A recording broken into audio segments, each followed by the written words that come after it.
filming. But I don't see what I'm filming here. I'll turn it around, sorry. Yeah, And yeah, this one. Yeah. Okay, you're on it. I don't have good good colors, but no, die Farbe ist irgendwie ganz gut, du hast keine Farben und sowas hier. Ja. Aber das macht ja nichts, ne? Aber den Ausschnitt habe ich. Pause, ja, es ist gut. Greetings, Muppets! All those Muppets out there, yeah. This is the story of Mr. Connect, you know, official story, the presidential statement for whatever judge wants to read this in the future. So I'm doing this paper round for Flame, aka you know who, and she had this paper round for 2 years, and 4 years, okay. She never had no trouble with this paper round, you know. It's just like delivering a local government paper in people's mailboxes. Sometimes we did one route, sometimes another route together. But anyway, to pay my rent, pay my stay in Flame's flat, I did this paper round for her every Thursday. Now that earned me about $100, you know, €100 for the week, for the month's rent to put towards a rent, 150 between that, depends. Sometimes the paper's brought in more money, sometimes less. So I'm doing this paper round, and I never had no problems from nobody on this route. Some people used to smile, some people I put the paper in there coming out the door, I give it to them, and this old, what's her name?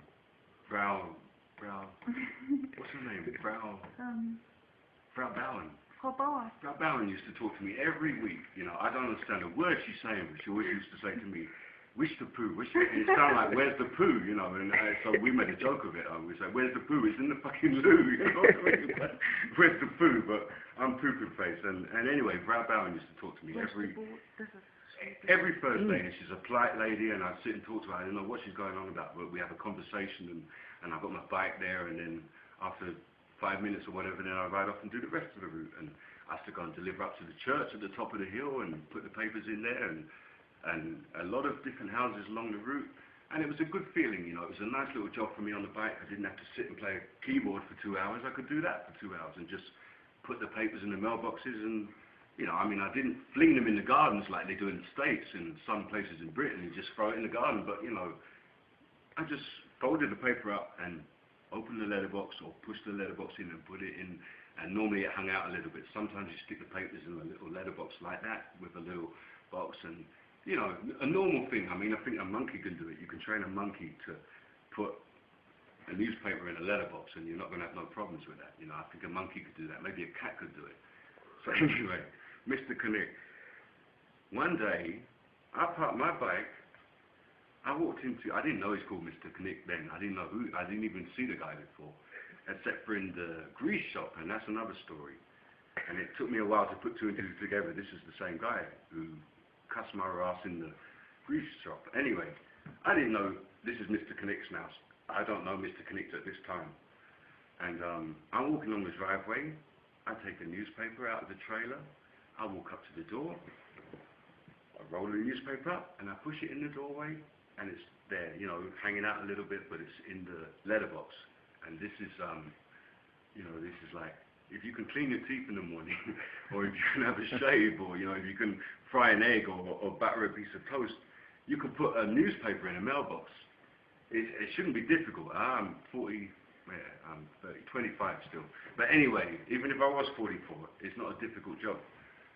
So I did that. Now I'm walking away down this driveway. I've got to act here, sorry. I hear out the window opens up, and I hear, and I don't really understand German. I understand a bit of German, but this is a mixture of Swedish and German, whatever. I hear,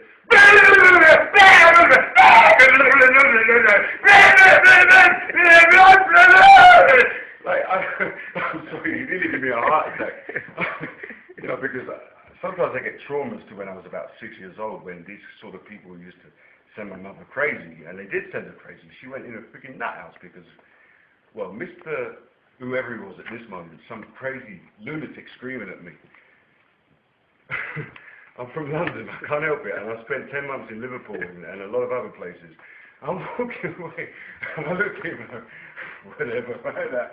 So I'm walking away back to the bike, and it's still going on, and this guy, he's just not stopping. I mean, it's like, it's someone, I've done something wrong.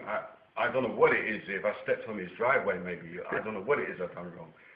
It's just screaming and screaming and screaming. I get up to my bike and I push it up the hill and I say, look, fuck you, mate. What the fuck's wrong with you? You know what I mean? This is a normal reaction from a Londoner.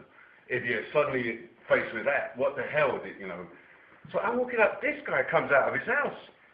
He comes out of his house. By this time, I've gone up the steps delivering some papers to some other houses, you know. I couldn't be bothered about this idiot. I come down and he's come out of his driveway and he's really like, I don't know if it's like a troll or a caveman or I hadn't seen like something like that in the 60s or the 70s. I don't know when I was, I didn't even see that in Liverpool. Old people like that was a bit more normal. I just, what is this Louis? Anyway, I'll come down the steps. So I thought, oh, you fucking idiot. You know, what's wrong with you? Screaming at you. And then it just become a two-way thing. He's screaming and I'm screaming. In the end, my bike's here like that. He boots my fucking tyre on the back wheel. And I think, oh, man, okay, I got vexed and I started walking this guy. What the fuck? And he went back into his house and he slammed his door. So I booted his door like that. But, I mean, it wasn't, look, I know